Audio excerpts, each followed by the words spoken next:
Saya tuh malu karena latar belakang saya perbankan. 32 tahun bukan waktu yang cepat ya, waktu yang lama. Kuncinya sekarang tinggal di Pak Jokowi karena si kita ngomong oknum ini yang membackingin menjadi grand design kalau lihat Money Heist nggak? The profesornya ini nggak takut dengan Pak Mahfud. Tapi kan kalau sampai kemudian ini kasus yang terbesar di Indonesia, kemudian tiba-tiba divonis bebas, ini kayak orang mata culekin kayak begini kan? Bantu kami, siapa lagi kalau bukan Bapak yang bisa membantu kami? Di mana keadilan ini yang bisa membantu kami lagi? Kalau bukan kepada Bapak, bantu kami.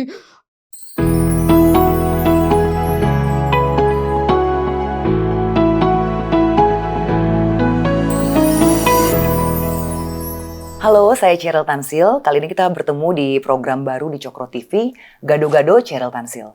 Di program Gado-Gado ini saya akan membahas banyak sekali fenomena maupun kasus-kasus hukum, fenomena sosial, apapun itu yang menarik perhatian akan kita angkat di Gado-Gado Cheryl Tansil. Dan hari ini kita akan kembali mengangkat topik Indosuria, di mana juga sudah diangkat dalam banyak program di Cokro TV, tapi karena kasus masih bergulir dan begitu banyak korban yang ingin disuarakan. Mereka ingin publik tahu bahwa mereka ini bukan orang-orang rakus yang mengejar bunga tinggi berkali-kali lipat, tapi mereka hanyalah orang biasa yang mungkin karena pertemanan dan juga karena percaya, akhirnya mereka ikut terjebak dan jadi korban dalam Koperasi Indosuria. Saya Cheryl Tansil dan hari ini saya punya dua orang narasumber. Ada Ibu Liana Sutanto. Halo Ibu Liana. Hai, selamat siang. Terima kasih ya Bu sudah mau berbagi di program kita. Ya, terima kasih. Dan salah seorang influencer yang begitu terkenal, Pak Roy Sakti. Halo Pak Roy Sakti. Ya, baik. Pak Roy Sakti ini begitu diminati lah. Dia mereview-review banyak sekali produk-produk investasi dan terutama investasi bodong ya Mas Roy. Yeah. Mas Roy ini entah kenapa kalau kita bilang aktivis investasi bodong nanti dipikir orang yang menyuarakan investasi bodong untuk gitu ya. Tapi justru orang yang menyuarakan jangan sampai terjebak di investasi bodong gitu ya Mas Roy ya. Kita kebanyakan kumpul penjahat jadi tahu penjahat itu kayak apa. Nah intinya tapi orang-orang kayak Mas Roy ini perlulah orang yang berani bicara, berani tapi bukan asal nuduh ya. Yeah. Oke, karena kadang juga kalau saya kan backgroundnya wartawan, nggak boleh tuh ngomongin rumor. Iya, iya. Nah tapi kalau narasumbernya yang ngomong itu beda. Oh, boleh ya? Oke. Oke, saya langsung ke Ibu Liliana. Ibu Liana ini menarik sekali kisahnya karena ternyata, dan saya juga kaget tadi ketika sebelum kita mulai taping, tadi saya ngobrol dulu, ternyata Ibu Liana ini punya background bekerja 37 tahun. 32 tahun. 32 tahun. Di bidang perbankan ya? Di salah satu bank nasional yang terbesar. Sebenarnya saya malu Bu datang ke sini terus terang. Saya tuh malu karena latar belakang saya perbankan. 32 tahun bukan waktu yang cepat ya, waktu yang lama. Dan semuanya itu sudah saya lalui dengan psikotes dan macam-macamnya ya. Sampai kita tahu juga KYC, uang penggelapan uang dan macam-macamnya gitu ya, underlying dan semuanya uang yang disamarkan seperti yang kasusnya Pak Henry Surya gitu ya, menyamarkan uang itu semuanya sudah tahu. Tapi kan saya nggak tahu bisa terjadi begitu secepatnya gitu loh. Ini udah boleh saya cerita ya mungkin ya. Iya mungkin cerita gini dulu Bu Liana. Iya. Awalnya itu kan Ibu dengan semua pengetahuan perbankannya apalagi pensiunan dari sebuah bank besar sekali di Indonesia dan Ibu sudah posisi kepala cabang. Iya. Apa yang terjadi Bu? Ibu apa kepepet pengen dapat bunga tinggi atau apa?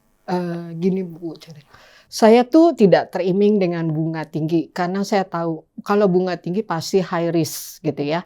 Dimana sebenarnya saya pada saat itu didatengin oleh marketingnya. Dia mengaku sebagai kepala marketing di salah satu di Indosuria di Kelapa Gading saya sebut ya. Lalu dia bilang, Ci, tolongin dong, aku target nih, gitu ya. Karena saya merasakan beban yang sekerja sebegitu lamanya juga saya sama, kurang lebih sebagai marketing. Saya merasakan, ya udah butuh berapa? Halo banyak dong Ci, nggak ada, duitnya cuma tinggal segini, gitu ya. Karena kan buat biaya udah nggak ada ini lagi. Ya udah Ibu Ci berapa? 780. Oke, 780 semuanya itu saya bilang saya cuma sebulan ya. Saya cuma 780 juta ya? Ya, saya cuma sebulan ya, karena bulan depan saya udah pasti memang digunakan gitu ya. Lalu dia bilang, oke Ci, terus karena secepatnya itu, terus dia juga bilang, emang bunganya berapa gitu.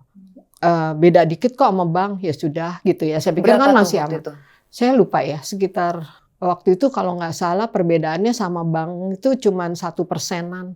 Cuma 1%. Iya, Tapi jadi ibu mau ikut karena memang kenal karena sama orang kenal, ini? dia juga bilang sebulan bantuin target gitu loh. Boleh tahu nggak kenalnya di mana sama yang menawarkan ini?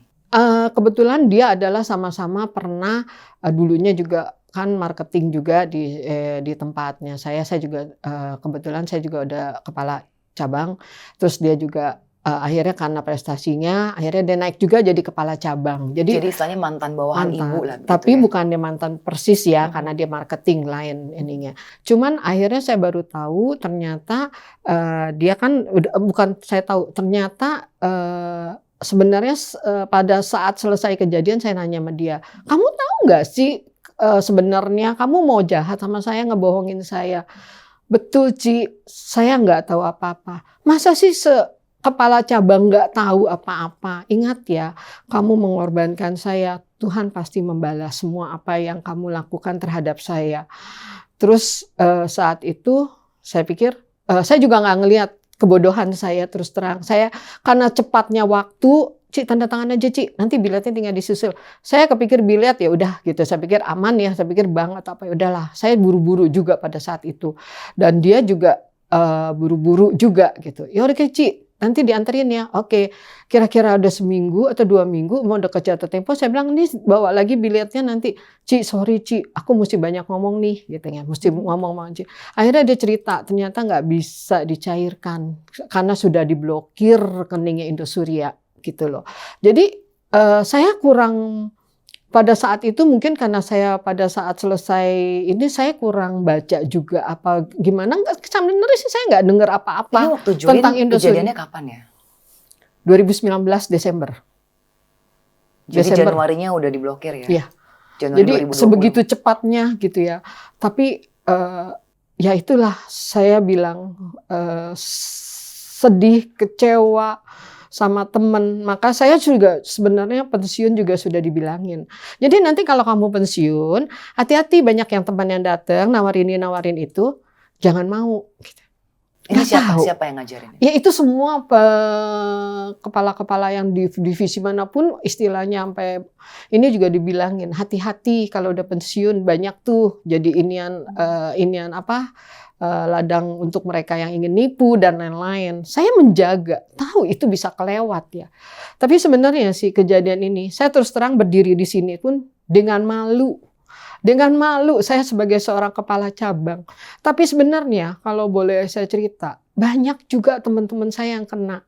Tapi mereka itu udah percaya sama pengacara gitu ya, sudah pakai pengacara. Mengapa pakai pengacara? Masih ada duit.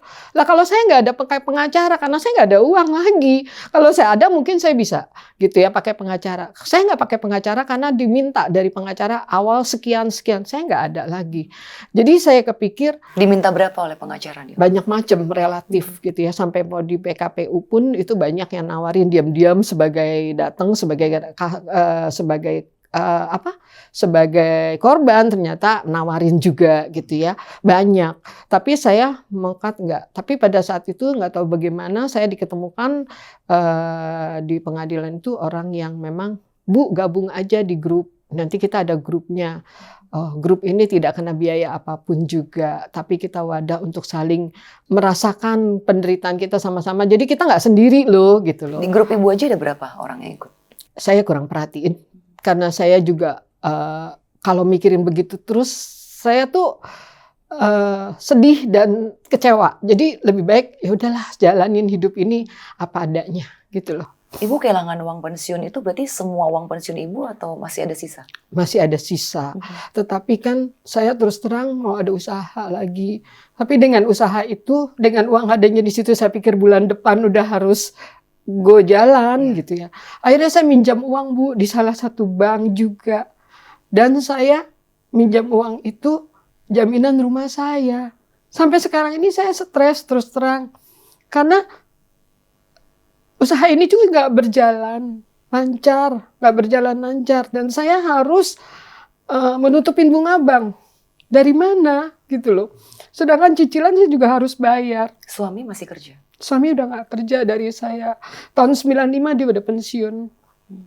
Jadi saya menghidupin anak-anak saya, 5 anak, itu dari hasil kerja saya. Tapi mungkin saya bukan orang yang banyak simpanan, tidak ada. Karena ibu tadi, misalkan ada yang nanya, ada yang pernah nggak investasi yang lain? Ya nggak ada, karena memang saya hidupnya juga sudah pas gitu ya. Harus membesarkan anak gitu. Jadi ini bagi saya pembelajaran di mana nggak boleh percaya sama orang, biarpun teman dekat atau mungkin saudara gitu ya. Jadi saya cuma kepikir sebulan loh. Gitu ya, nggak sampai sebulan, baru 2 minggu aja saya udah dengar gitu, shock juga. Waktu itu ibu taunya itu koperasi atau bank atau sekuritas kah? Ada baca prospektus kah? Saya terus terang pada saat itu dia minta tanda tangan, Ci, ini bukain rekening ya. Saya taunya dia punya rekening di salah satu bank juga. Jadi saya tahu gitu ya. Terus saya dikasih tahu juga sama yang teman saya itu, aman kok Ci, katanya gitu. Ya udah cuman sebulan. Terus jadi saya itu nggak kepikir panjang kali lebar yang memang itu asal usulnya gimana, koperasi atau bagaimana. Tetapi proses perjalanan saya semakin tahu karena ternyata kan katanya kalau mau dicicil kan ada ditawarin skema pembayaran. Skema pembayaran kalau saya sekitar 500 sampai 1 M, itu skema pembayarannya nanti dicicil oleh Indosuria 4 tahun. Itu mulai skemanya nanti di Januari 2021 gitu ya. Saya nungguin hari gitu sampai aduh lumayan kalau 780 dibagi 4 tahun gitu ya. Itu udah dijanjikan tanpa bunga. Jadi nominalnya saja. Saya udah ngitungin ya udahlah pensiun kedua kali gitu ya. Saya pikir sebulan dapat 10 juta kurang lebih. Ternyata nggak sampai 10 juta. Saya hanya dapat cicilan dari Indosuria 10 bulan. 10 bulan itu, bulan pertama memang terus terang 800-an. Lalu tambah lama, tambah kecil cuma 100 lebih. Kalau ditotalin selama 10 bulan, saya cuma 3,8. 100 juta apa 100 ribu? 135.000 setiap bulannya. Dari awalnya sih awalnya itu kan dibilangnya Januari ya, tetapi dicicil oleh Indosuria Februari 2021. Lalu saya dicicil emang pertama kali kaget juga, kok nggak 10 juta, 800 sekian gitu ya. Terus saya pikir oh mungkin bulan depan gitu ya, menyenangkan diri dengan oh iya bulan depan gitu ya. Nggak taunya ternyata, lah kok mau turun? Oh turun. Akhirnya cuma 135.000. Dan itu kalau saya totalin 10 bulan hanya dapat 3,8. 3.830 berapa saya lupa kurang lebihnya. Jadi 10 10% dari uang. Nggak ada. Terus udah mandek nggak store. Saya nanya, datengin Indosuria tutup. Nggak ada siapapun. Saya sempet ya, sampai saya udah histeris karena saya nggak tahu, teman saya juga nggak bisa bantu. Saya mau kemana? Saya nggak ada kenalan gitu. Akhirnya saya datang ke kantor itu sampai security. Saya bilang, saya mau duduk di sini. Saya mau minta, ibu pokoknya ibu tunggu. Ini kantornya ditutup, nggak ada. Oh iya, saya lupa cerita. Sebelumnya itu saya datang ke Indosuria. Sebelum saya dicicil, ibu nanti ikutin skemanya. Ibu harus bilietnya harus ditukar. Kalau ibu nggak ditukar biliet, ibu nggak dicicil. Nah, saya kan mikir juga cicilnya berapa? Oh, 25% tahun pertama. Saya pikir lumayan ya. Itu dijanjikan ke semua orang. Iya, akhirnya saya datengin ke kantor itu. Kantor itu udah tutup, tapi saya bilang saya nggak mau tahu. Saya duduk terus di sini. Terus biliet saya di mana gitu ya. Ibu mana bilietnya? Kita tukar. Ibu langsung dibayar nanti cicilannya. Saya pikir oh oke. Terus saya nunggu Pak. Saya bilang saya tidak mau pulang kalau belum ada kepastian. Saya di ruang tunggunya Indosuria itu. Saya berdua sama suami saya 4 jam saya di ruangan itu sampai saya ketiduran saking capeknya sampai jam 1 nggak ada yang hirauin. Saya bilang lama-lama gue bisa kok nggak ada orang, nggak ada siapa. Akhirnya ternyata aksesnya ke tempatnya karyawannya Indosuria di lantai berapa itu mereka lagi sedang ngerjain semua biliet-biliet diperbaruin. Biliet ini berarti bukti bahwa ibu menyetorkan masih ada berapa di ya? saya. Itu ada tanda tangan basah? Ada. Yang menandatangani siapa? Saya nggak kenal. Tapi ada buktinya, fotokopinya semua ada. Jadi pada saat itu saya masuk ke ruang itu, saya bilang, Pak, Ibu mau dibayar kan? Tunggu, Ibu coba saya cek dulu, mana bilet saya yang baru. Terus ibu bilet baru ibu terima, bilet lama harus balikin. Tapi cicilan harus dibayar ya. Iya Bu, saya janji biletnya cicilan dibayar. Jadi saat itu saya tungguin, terus saya di situ nangis-nangis seperti anak kecil ya, yang saya ngegerutu, yang kakinya ya semua mamanya saya tuh nangis-nangis. Saya bilang saya minta tolong. Terus ibu tenang Bu, ini bilet udah pasti Bu, ibu pasti nanti ini tenang, ibu udah megang bilet juga, cuman kita tukar. Ternyata bilet itu saya tukar setelah saya terima karena saya mungkin lagi masih ini, saya lihat kok berubah jadi koperasi simpan pinjam gitu loh. Okay. Jadi saat saya pun pada saat saya juga mau biletnya juga diganti itu, dia kasih kartu anggota. Lah kok kartu apaan ini? Saya kan nggak tahu. Kalau koperasi mah saya tahu gitu ya, rekeningnya bentuknya kayak gimana, harus ketua sekretaris karena memang saya perbankan. Tapi kan dari awalnya itu bukan koperasi gitu loh. Jadi saya nggak tahu dan teman saya tuh nggak ngomong gitu loh. Jadi saya merasakan pantesan saya bilang dia tergepo-gepo cepet-cepet gitu ya. Oh begini gitu ya. Cuman ya itulah air mata saya seorang ibu di mana saya harus membesarkan anak saya. Saya tahu teman-teman saya juga banyak korban orang perbankan gitu ya. Bukan kami itu bodoh, tetapi karena situasi di mana mungkin pada saat itu cepat dan gerak cepat, dan saya juga mikir hanya sebulan, saya nggak kepikir. Teman-teman saya pun nggak ada merasakan menikmati bunga yang lama, enggak. Karena mungkin pertemanan atau gimana.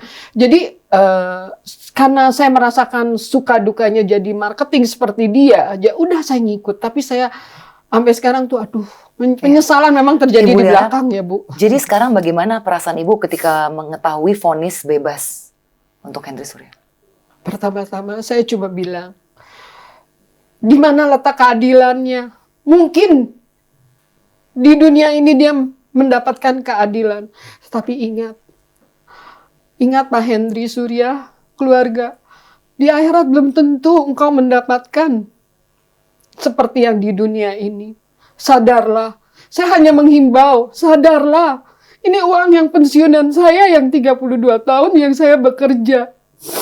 Saya tuh, yang dari kantor saya aja bilang, kamu dikasih uang pesangon untuk biaya hidup kamu. Saya nggak tahu kan ke belakangnya kita sehat, sakit, dan lain-lain. Tapi sudah dipikirkan oleh perusahaan. Mengapa orang lain, apalagi yang seperti Pak Henry Surya Banasa, saya dengar dia bebas. Bagi saya, di mana keadilannya? Ya, Pak Roy, maaf ya, kita tadi saya belum kasih kesempatan ke Pak Roy. Siap. Biar yang nonton ini Biar betul-betul tahu ini ada yang kayak gini, nggak semuanya crazy rich yang gabung. Ya, saya malu Bu. Terus terang Pak, saya malu untuk diundang di sini pun. Saya mikir sampai semalam pun kalau Ibu boleh lihat datang. Saya tadi mata saya bengkak. Saya memikirkan, Tuhan, apakah ini saatnya saya bersuara untuk memberitahukan banyak korban yang seperti saya. Malahan banyak yang teman saya pun ada yang sakitan, meninggal, Ibu. Suaminya. Ada yang sampai meninggal. Banyak. Jadi saya Apalagi kemarin merasakan COVID berat sekali ya. Saya merasakan, saya pun begitu. Apalagi orang yang sedang sakit-sakitan. Apalagi saya kan cuma seorang diri yang memang membesarkan anak-anak dari hasil saya. Jadi saya bilang, Tuhan waktunya saya bersuara. Tuhan pakailah mulut saya untuk bersuara pada hari ini juga. Tetapi jangan menyakiti satu sama lain. Jangan menyakiti orang lain. Tapi biarlah Engkau yang bekerja di saat ini. Engkau, saya tahu, Engkau yang memang ingin atau apapun. Sadarlah, kembalilah ke jalan yang benar. Masih banyak orang-orang yang membutuhkan uangnya kita sendiri loh Bu. Bukannya uang mereka, uang saya. Uang saya loh, bukan uang kamu. Itu aja. Mbak Roy langsung aja deh shoot out. Aku tahu Mbak Roy udah ngikutin ini udah lama banget kan kasusnya. Ini kan kemarin Pak Mahfud, Mas Teten juga udah langsung rilis ya. Istilahnya kita salut lah. Pak Mahfud juga bantu repost yang ngetek dia tuh korban di repost semua di Instagramnya. Saya bilang Pak Mahfud sih luar biasa lah. Ini kan dukungan moralnya ya. Nah tapi kalau Mas Roy sendiri yang ngelihat udah lama ngikutin dari 2 tahun lalu bahkan ya kasus ini, dan juga sempat komunikasi dengan salah satu pengacara korban Pak Alvin. Gimana melihat perkembangannya sekarang? Ini adalah sebuah kejadian yang luar biasa. Bahkan sampai ketika Pak Mahfud pun sampai speak up dan bilang bahwa kita terkejut, ya kan? Kita dan pemerintah terkejut. Kemudian padahal ini adalah sebuah kejahatan pidana yang sempurna. Itu omongannya bukan dari saya, dari Pak Mahfud sendiri itu kita siaran mengutip pers menteri ya. begitu Nah, ya. artinya yang grand design ya ini kan nggak takut sama Pak Mahfud. Siapa tuh orang yang nggak takut sama Pak Mahfud? Nggak banyak lah di negeri ini, nggak banyak lah. Misalnya? Ya jadi gini, saya udah 12 tahun ya berkecimpung dengan dunia seperti ini ya. Jadi namanya setiap kejahatan, apalagi nggak usah kita ngomong yang triliun. Kadang-kadang makin lama makin gede. Kalau dulu aja kan, kena 200 miliar itu rasanya udah kayak wah, ya kan. Sekarang nanti kan kayak denger 106 triliun itu kayak nggak ada duit, kayak nggak ada harganya gitu loh. Nah problemnya adalah ketika sesuatu ini kan kelihatan di depan mata nih, kelihatan ya, tiba-tiba dibuat perdata. Artinya kan sekarang kita balik aja. Apa Anda yakin hakimnya jujur? Kalau melihat kayak begitu, Pak Mahfud aja nggak yakin kok. Ketika Pak Mahfud istilahnya share itu kan, lihat Mahkamah Agung nggak diajak tuh. Padahal ada Bareskrim, ada Kejaksaan Agung, ada apa segala. Ini adalah sebuah signal yang jelas bahwa ini orang nggak takut sama Pak Mahfud. Anda menduga ada right the wave dari kekuatan politik? Pasti. Makanya kalau istilahnya ini Pak Jokowi, kuncinya sekarang tinggal di Pak Jokowi karena kita ngomong oknum ini yang membakingin menjadi grand design. Kalau lihat Money Heist nggak, the profesornya ini nggak takut dengan Pak Mahfud. Tapi mungkin diceritakan dulu nih, karena kan nggak semua pemirsa kita nonton Money Heist. Itu kurang lebih gimana lah? Jadi gini, semua kejahatan. Jadi kalau kita lihat serial Netflix Money Heist ya kan, ketika merampok, ini kan berusaha mengamankan supaya nggak ketangkep. Ya, artinya kan ada the profesornya. Henry Surya apakah ada profesornya? Bukan, dia kan di dalam. Tapi kan ada, apalagi ini dana yang lumayan, yang katanya kan ada dua versi ya, ada 16 triliun, ada 1,6 triliun ya. Ini data PPATK loh. Ya, data PPATK. Nah, artinya kan ini adalah sebuah duit yang gede. Sedang kalau kita lihat ya, mau tidak mau pasti ketarik dari angka politik itu pasti. Kenapa? Karena ini adalah source untuk bertarung di 2024. Maksudnya pemilu, pilkada? Iya. Karena kejadiannya kayak kita udah cerita kemarin masalah robot trading apa segala ya, yang kita nggak bisa bahas di sini. Endingnya partai, ya kan, orang politik. Endingnya pasti backup terakhirnya itu politik gitu loh. Nah, saya agak bingung nih, loncatnya gimana kalau misalnya endingnya pasti partai? Ya kan gini ya, kita alurnya aja ya kan. Artinya kan ini ada ketika hakim membuat sesuatu yang kontroversial, pasti akan viral di masyarakat. Ketika di masyarakat viral, kemudian pemerintah akan speak up. Semua ini kan sebenarnya kan pasti sudah dikalkulasi dong. Selama ini kan pasti sudah dikalkulasi. Nah, cuman template-nya, jadi gini, biasanya investasi-investasi bodong kayak begini ini ada template mainan dunia hitamnya yang kelihatannya everybody happy, udah selesai menjadi perfect crime, everybody happy.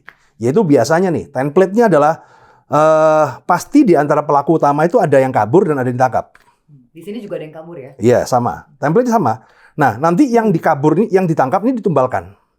Kemudian dengan segala jenis intrik, sandiwara dan lain-lainnya divonis bersalah, ya. Kemudian divonis bersalah, jatuhin hukuman yang minimal, biasanya kan begitu toh. Nah, kita kecewa tapi kan everybody is happy gitu loh. Dari pihak kepolisian, pihak jaksa, pihak hakim ya udah selesai ya. Tapi kan kalau sampai kemudian ini kasus yang terbesar di Indonesia, kemudian tiba-tiba divonis bebas. Ini kayak orang mata culekin kayak begini kan. Nah, artinya siapa yang bisa mempunyai kekuatan yang lebih besar dari, kita ngomong Pak Mahfud deh, karena kan pasti yang bersuara ini kan Pak Mahfud MD. Nah, siapa yang bisa mempunyai kekuatan yang bersuara? Nggak mungkin lah kalau cuma sekelas hakim dan jaksa kemudian berani melawan Pak Mahfud ya. Nggak mungkin, itu udah sangat tidak mungkin sekali. Artinya ada behind the skin yang gede. Saya kemarin tuh tertarik nih waktu ngobrol sama Mas Roy. Mas Roy bilang gini, dan di sini tuh hukuman untuk perdata itu istilahnya tidak dihormati lah gitu, nggak ada wibawa. Itu maksudnya gimana? Jadi kalau saya tadi mendengar kisahnya Bu Liana, ini kan sebenarnya proses yang dialami sama Bu Liana ini adalah menghilangkan pasal pidananya untuk dirubah menjadi perdata.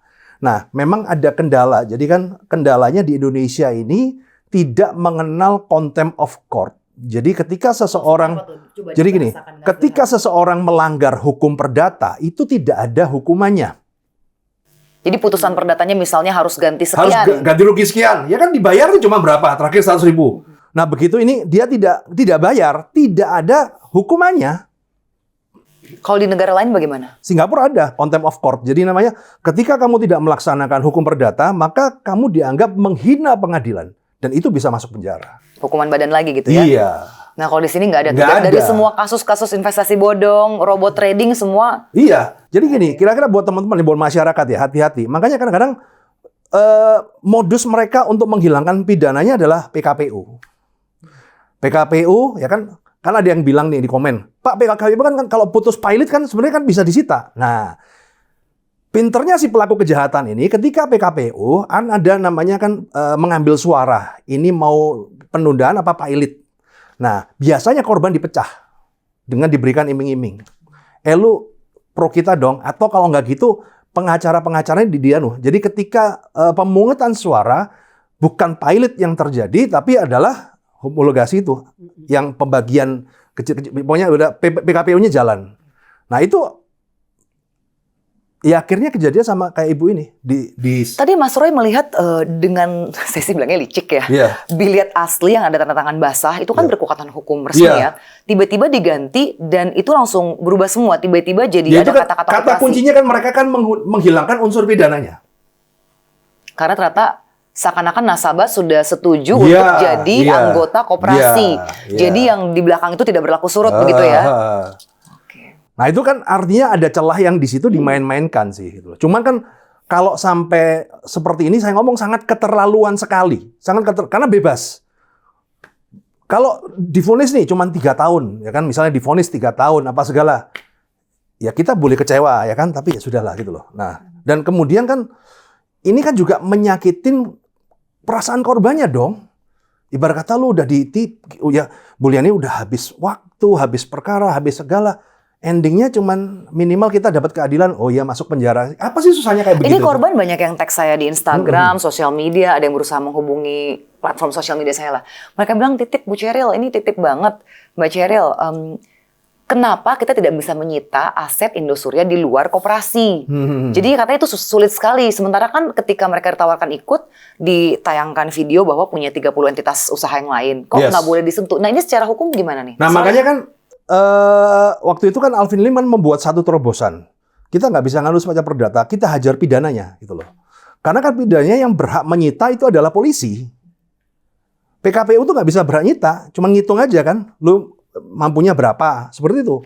Yang berhak nyita kan polisi, diharapkan ketika pidananya terbukti, nah kan ada aset-aset sitaan ini yang bisa dikembalikan ke korban lewat TPPU. Jadi TPPU itu ada kan, makanya. Tapi yang terjadi adalah di kasus Indosuria ini TPPU-nya nggak disentuh. Keluarga-keluarganya nggak pernah diperiksa. Padahal kalau kasus Indra Kents, calon mertuanya aja kena, pacarnya aja kena. Yang ini kenapa enggak ya? Nah, jadi kita ini nggak dianggap rakyat bodoh gitu loh. Sama yang ini kan, saya bisa berbicara ini karena ada kasus yang benar. Kalau Anda mau lihat kasus yang tegak lurus, kasusnya Indra Kents. Lihat aja kasus perlakuan hakim terhadap kasus Indra Kents sama Indosuria. Beda. 180 derajat. Sama Doni Salmanan aja beda kok, ya kan? Kalau Anda mau lihat praktek hukum yang tegak lurus, itu Indra Kents. Itu yang benar-benar pro dengan rakyat apa segala. Kita ada kan kita nggak bisa ngomong salah kecuali kita tahu yang benar kan. Ini yang benar ada. Mas Roy melihat perbedaan profil dari pelaku ini di mana sih bedanya Indra Kents dan Henry Surya? Oh ya beda lah. Sekarang kan kalau Indra Kents kan cuman angka yang diperubutkan itu kan cuman ratusan miliar ataupun puluhan miliar. Ini 106 triliun. Ibarat kata kecipratan pipisnya aja udah jadi kaya raya 7 turunan dong. Sekarang kan jadi begini, ada istilah di dalam dunia kejahatan ini adalah maling yang dirampok. Pertanyaannya, apakah uang itu diambil Henry Surya semua? Ayo, kalau menurut Anda, apakah uang kembali itu apakah 100% kembali ke Henry Surya? Kalau menurut saya gimana? Gimana menurut Ibu Liana? Hah? Siapa yang kecipratan nih? Karena korban merasa nggak kecipratan, cuma Iya. 3 juta. Nah pertanyaan kan begini kan, apakah Henry Surya mendapatkan 100% uangnya? Kan kita nggak tahu. Makanya saya ngomong, ini backing. Karena gini teman-teman, kalau di dalam dunia politik, kan ini kan bahasnya politik ya kan. Sekarang gini, uang haram yang paling halal itu adalah nyikat dari penjahat. Kalau kita lihat kayak kasus yang kemarin Ferdy Sambo apa segala, ya memang itu uang haram yang paling halal menurut para politikus ya ngambil dari penjahat. Karena kalau ngambil dari negara susah. Sekarang kan KPK udah bagus ya kan. Ngambil dari rakyat viral. Ngambil dari penjahat nggak ada yang anu kan. Nah cuman kan problemnya ini kan keterlaluan gitu loh. Ini saya ngomong sangat-sangat keterlaluan sekali. Nah ini harus kan bolanya kan sekarang beralih di Mahkamah Agung. Karena ini kan sudah melakukan kasasi. Seperti statement dari Pak Mahfud MD. Nah artinya apa? Kalau seorang Mahfud MD tidak kan kita ngomong berbicara ada yang tersirat, ada yang tersurat. Kan kalau politikus kan ngomongnya begitu. Kalau kita kan nggak ada beban apa-apa kan. Ini kan penjahatnya nggak takut sama Pak Mahfud. Ya berarti harus Mas Roy mendorong apa nih? Mendorong apakah presiden langsung ya harus presiden yang MA? istilahnya presiden memanggil Mahkamah Agung. Minimal presiden yang mengawasin sendiri. Karena ini kan kalau ini tidak ditegakkan ya istilahnya kan kembali ya kan. Mau jadi apa masa depan kita orang jadi nggak percaya loh. Orang mau naruh duit sekarang di Indonesia nggak percaya. Buruk banget, nah, apalagi koperasi yang iya. namanya. Nah, satu koperasi aja ini sekarang kan koperasi aja orang udah takut sama yang koperasi karena kasus Indosuria itu adalah satu kasus di antara sekian banyak kasus serupa. Mereka tuh 6 apa 7 koperasi masih lagi. banyak karena memang koperasi itu nggak diawasin. Beda kalau bank kan, biasanya kan kalau mau galangan dana kan harus diawasin. Kalau di koperasi itu nggak diawasin, dan itu menjadi celah. Karena memang kan standar orang bikin koperasi kan dulunya kan kalau koperasi kan, oh iya kita tempat kerja kita bikin koperasi yuk gitu kan. Tapi sekarang kan ini dikembangkan. Makanya kan Pak Mahfud sampai mau merubah undang-undang koperasi. Artinya kan ketika Pak Mahfud mau mengubah undang-undang yang seperti koperasi, jadi ada yang salah di sini dong. Dan kita mau menyelesaikan, membenerin. Nah sama, sekarang ada putusan yang salah. Nah sekarang tinggal goodwill dari pemerintah untuk membantu mengembalikan ke jalan yang benar. Kita nggak mungkin tiba-tiba menyangkal hasil pengadilan kan nggak mungkin, nggak ada gitu loh. Tapi adalah minimal harus dikawal nih. Kalau seorang Pak Mahfud MD nggak bisa ngawal ya harus seorang Pak Jokowi. Mas Roy, ini saya mau off topic dikit nih, tapi saya tahu lah Anda deket banget sama Alvin Lim ya. Ya. Salah satu pengacara korban yang sekarang kayaknya udah mendekam di penjara 4,5 tahun ya. Ya. Kena pidana pemalsuan KTP katanya dia dituduh istrinya. Udah ada YouTube juga tuh. Ya, ini banyak, istrinya banyak. nih mafia Iya, banyak, asuransi katanya. Nah kalau yang Anda dengar dari Pak Alvin yang sudah lama juga, sudah 2 tahunan berjuang untuk para korban, itu sesulit apa sih kasus ini? Jadi begini, bukti-bukti pidana dari Henry Surya itu kebanyakan yang megang si Alvin Lim. Tahu sampai ada bahkan bukti kayak istilahnya kan permainan P19 mati dari kejaksaan. Jadi sekarang ini kan jadi P19 mati ini adalah berkasnya dikembalikan ke polisi karena tidak bisa dipenuhin. Nah di berkas itu P19 itu kejaksaan minta polisi untuk memeriksa seluruh korban Indosuria yang 23.000. Dan itu yang punya berkasnya. Nah sekarang begini loh, kalau dia suruh meriksa 23.000 orang, kemudian jangka waktunya berapa hari? Apa enggak? Padahal kan penahanan itu makanya kan Henry Surya kan sempat lepas toh. Karena apa? Karena ada P19 mati itu. Jadi satu-satu orang itu harus ditata 23.000. Nah itu akan makan waktu berapa tahun? Itu kan namanya kan P19 yang tidak bisa dipenuhin. Nah kemudian kan dari grupnya Pak Alvin ini demo. Saya kemarin ikut juga kan menyuarakan ini ya kan. Akhirnya ketika viral jalan. Nah problemnya kan saya tidak tahu ya. Ibarat kata itu kalau di sini kalau kita mau jadi orang yang jadi gini. Kita itu kalau mau jadi orang yang speak up, kita itu nggak boleh salah. Sedikit pun kita nggak boleh salah gitu. Nah problemnya mungkin ketika Pak Alvin speak up terlalu dalam, ada satu kesalahan kecil yang bisa dieksploitasi untuk menjadi sebuah kesalahan yang besar. Sekarang Mas Roy nggak takut nih speak up di program saya? Ya saya kan nggak ada urusan apa-apa. Saya bukan pengacara, saya tidak terlibat kasus hukum, saya juga nggak terlibat politik. Ya nothing tulus lah. Gue mah cuma iseng-iseng aja gini kan. Tapi ada satu yang nggak iseng-iseng, Mas Roy kesini kan ada message yang pengen disampaikan ya. Untuk closing statement silahkan. Artinya kan begini kan, di Indonesia ini sebenarnya udah kebanyakan orang baik. Nah kita harus tahu definisinya orang baik itu apa. Orang baik adalah aku tidak melakukan apapun. Tapi ketika ada ketidakadilan terjadi, ya selama tidak nyenggol gue juga nggak nyenggol dia, diem gitu loh. Nah, kalau ketika ketidakadilan kita bersuara, ini kan kita bukan golongan orang baik, tapi golongan orang gila gitu loh. Memang kalau di Indonesia nasibnya orang gila tuh ngenes. Kita bisa lihat Ahok, Alvin Lim. Kita pun gilanya masih 30% lah, nggak berani terlalu dalam di situ ya. Nah, tapi ya kalau kita nggak berteriak, mau siapa lagi gitu loh. Karena yang lain, contoh nih, kasus Indosuria 106 triliun. Senayan mana bersuara? Nggak ada. Cuma satu fraksi PP kemarin tuh saya ngecek ya kan. Coba ketika mandi lumpur, banyak yang ngomong. Kemana yang biasanya kan di Senayan itu kan yang biasanya kan setiap ada isu pasti saling pencitraan ya kan. Wah ini mau ngomentarin ini. Ketika Indosuria mana? Diem semua. Jadi kemarin waktu berapa kali demo nggak ada ya yang dari Senayan yang turun? Nggak ada. Artinya kan ya ada perintah dari. Oke, ini saya harus tutup dulu. Kita akan terus kawal perkembangan kasus ini ya Bu Liana ya. Tolong bantu Bu, kalau bisa mungkin diviralkan. Tolong bantu Pak Jokowi. Uang puluhan tahun yang kami bekerja, banyak Bu, pensiunan juga semuanya. Bukan hanya bank, tapi yang banyak. Mereka suka cerita. Kalau udah cerita tuh kita keluar mata. Terus tenang Pak, kita sama-sama berjuang maju gitu ya.